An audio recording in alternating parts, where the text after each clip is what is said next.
Bonjour et bienvenue à Rafik d'Influence, la rubrique des films orphelins, avec aujourd'hui un film que nos amis américains considèrent comme un petit classique et qui s'avère totalement inconnu dans nos contrées, et pour cause, il s'agit d'un film français, en l'occurrence Le Roi de Cœur, en anglais King of Hearts, de Philippe de Broca.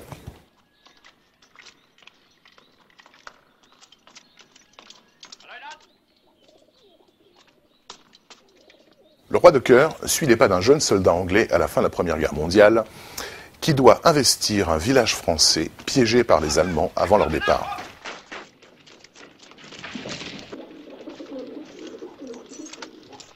Ce que le soldat ignore, c'est que le village a été déserté par sa population. Seuls demeurent sur place les patients d'un hôpital psychiatrique laissés à l'abandon qui ont investi la place et ont créé une forme de société à leur image. Très vite intégré à cette étrange communauté, ce soldat anglais va être proclamé le roi de cœur de ce village. C'est vous, le coiffeur? Apparemment. On retrouve au casting de cette fable poétique des noms si divers que Pierre Brasseur, Jean-Claude Brialy, Micheline Prel, Jacques Balutin, Adolfo Celli, Michel Serrault et j'en passe. J'ai une idée. Le roi de cœur sort en France en 1966 dans une indifférence générale et disparaît aussitôt de l'affiche.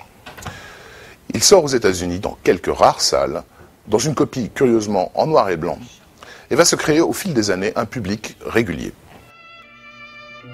Presque 10 ans plus tard, le film de Philippe de Broca est devenu aux yeux des Américains un tel classique qu'il ressort cette fois-ci dans une copie couleur et à plus grande échelle. Messieurs, Le film sera régulièrement projeté aux États-Unis, que ce soit dans les salles ou à la télévision. En comparaison, en France, il n'a été diffusé qu'une seule fois sur une chaîne nationale.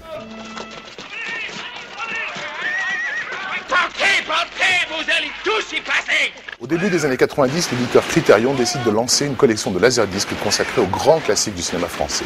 Parmi les premiers titres à paraître, La règle du jeu de Renoir et Le Roi de Cœur de Philippe de Broca, ce qui donne une idée de l'estime que portent les Américains à ce film, totalement inconnu chez nous, mais il n'est jamais trop tard.